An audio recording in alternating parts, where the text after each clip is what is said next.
when the EU granted a Brexit extension in April, Donald Tusk pleaded with MPs, don't waste this time. Well, since then, cross-party talks have collapsed. There seems little realistic prospect of the Brexit deal passing, and the Conservative Party has now embarked on a potentially lengthy leadership contest. Well, joining us now is the Defence Minister, Tobias Ellwood. Thank you very much for being on the programme this morning. Now, I'm keen to get to the drama in the Conservative Party in a few moments, but I also want to start on an issue that is very serious. I know you've been looking at it closely on Mental Health Awareness Week. Just how much of an issue is mental health for our armed forces? This is such an important issue. I'm really pleased that we're starting with this. Mental Health Awareness Week has just taken place last week. We don't really speak enough about it, and yet a third of the nation will be affected by it in one way or another. And in the armed forces, where it's a very macho atmosphere, there, of course, people are reluctant to speak about it. And we've done our best to change the strategy so you speak about mental health on parity with physical health.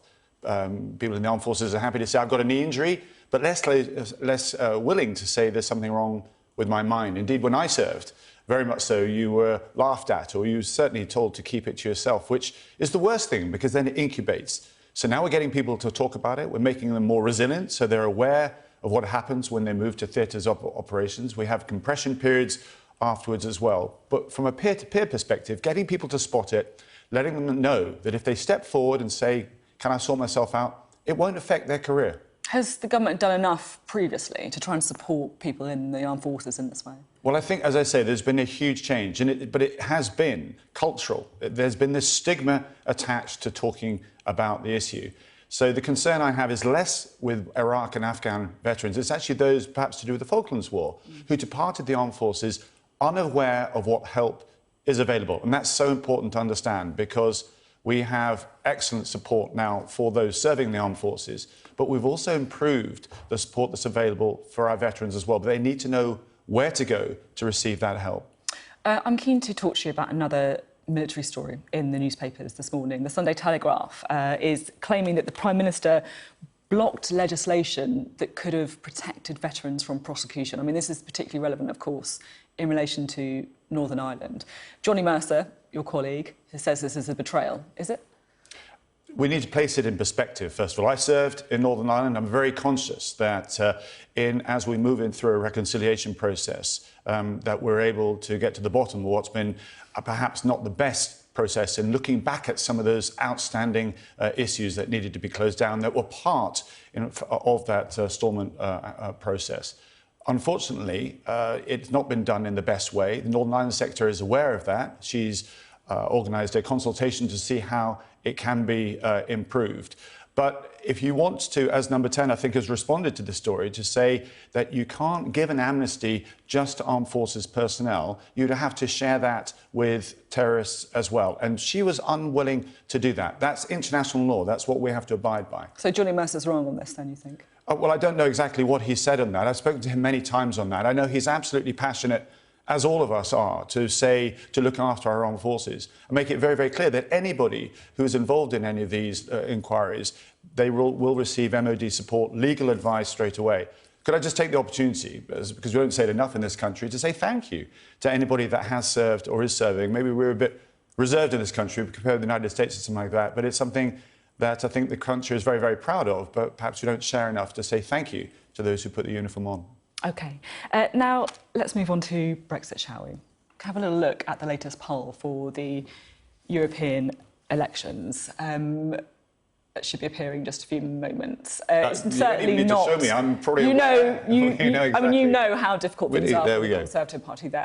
Yeah. The Greens have leapfrogged you in this poll for YouGov. I mean, why are things going so wrong? Well, firstly, it's a vote which we weren't expecting to have, so many people won't even participate in that. 2014, the vote took place for European elections. I think the turnout was about 32%. So this is not a second referendum. It is an opportunity to express your anger, your frustration at this government. We promised to deliver Brexit, and we're still found wanting, and that's why you see these numbers here as well. And that is absolutely understood. But we also need to recognise the fact that we need to get a deal. We need to actually move forward with this, and that's why The Prime Minister will come back in June, the first week of June, and present the withdrawal agreement bill itself, which is phase one. Let's make it clear. It's how you depart. It's the agreement of the divorce, if you like. And the difficulty is, I mean, the easy bit for the government to rally around is that you want to see a deal. The difficult bit is what happens if that deal, as expected, doesn't pass Parliament. When I spoke to the Brexit Secretary, we'll have a look in the interview a little later on the programme, and he said that if the withdrawal agreement fails, then preparations for no deal need to be sped up apace, as he put it. Do you think that's right? He has to say that because that is the legal background in which we face. We end up at the 31st of October. If there's nothing on the table and we don't get a further extension or support from the EU, then that's the legal default that we go to. And it's obviously correct that we actually have contingency preparations for that. But I make it very clear that no deal is not a destination. No deal is not where you want to end up. It's the where you accidentally go if we don't actually have a deal itself. Would you prefer to see no Brexit rather than no deal? I don't even want to entertain those questions. I think they're unhelpful. We need to focus but those are the questions that we have to entertain deal. Because this is going to be the fourth time that the deal is put to Parliament. The talks have collapsed between Labour. I mean, these are the difficult questions we need to ask, aren't they? Well, let's see what happens next week, because you're looking back. We now know the Prime Minister will speak more of the bold initiatives that she's putting forward and an opportunity in June. But I stress again of what no deal actually means. No deal is, firstly, I understand the frustration of Britain saying, why is it you've not landed it? No deal is clinical, it's clean, let's just do it, let's get away, I'm frustrated with the EU. But look at the detail. That's what I invite people to do. A bit like a divorce. You can run out the building, if you like, and say, I want to leave my other half. But actually, there's more to it than that. Where's the money going to go? Who's going to get the house, the cat? If you've got children, you've got a responsibility, an ongoing relationship to discuss. And that's exactly what we have with the European Union as well.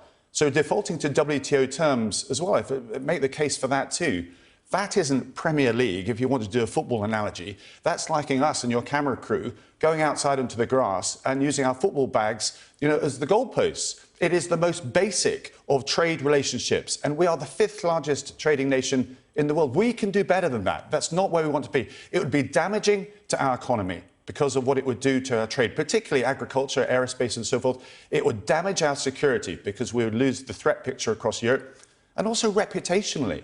I was in Italy a few days ago for the anniversary of the 75th anniversary of the Battle of Monte Cassino. And there, of course, people were asking about Brexit, saying, why is there the paralysis? Not where do you want to go, but why is it actually taking so long? Internationally, to go to no deal would damage our reputation as a country that is involved, that participates on the international stage. It would be a retrograde step. OK. Now, the leadership contest is in full swing. Are you going to run? Am I going to run? Straight question, straight answer. And I'll give you a straight answer. I don't have the rank and I don't have the experience. I'm not going to run. And this isn't a TV reality contest. Your introduction just prompted me to think, how does it look to the nation when we've just spoken on the biggest issue, Brexit? And take Brexit. If this was Brexit, or the decision of Brexit, and you remove it from the table, you actually have a nation where the economy is going well, better than Japan, better than Germany. From climate change, best in the G20, inflation targets under control, employment doing really well. All of that is brilliant. Put Brexit back on the table and it all disappears. What we are doing to Britain, our reputation, is actually being affected by Brexit. Look at the polls, not from here, but the results of the local elections. The leadership absolutely matters when it comes to Brexit, because who is the next leader of the Conservative Party is going to take the UK potentially in very different directions when it comes to Brexit. So who would you like to see as the next leader? Let's have some loyalty, let's have some commitment, let's have some discipline in focusing on the one thing, putting in my glass here, the one thing that we need to get across the line, which is Brexit. The idea that we jump ahead and start toying around who should be the leader, and then everybody, you talk about the Grand National. I mean, I do urge my colleagues to think, why are they putting their name forward? Is it to raise their own profile? And some colleagues as well are changing their views in order to woo our membership to raise their profile as well. This is getting things in the wrong order. Our focus must be to get Brexit across the line, get that out the way, so we can then have a bigger, wider debate as to how we should earn the respect of the nation to be a one-nation progressive party, centre-right, fiscally responsible, able to take the nation forward, and most importantly, engage with a younger generation, which we're failing to do.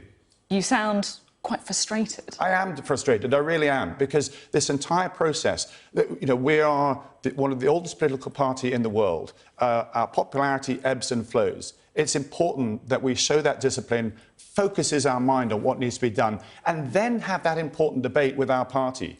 But the debate at the moment is actually being focused the wrong way around.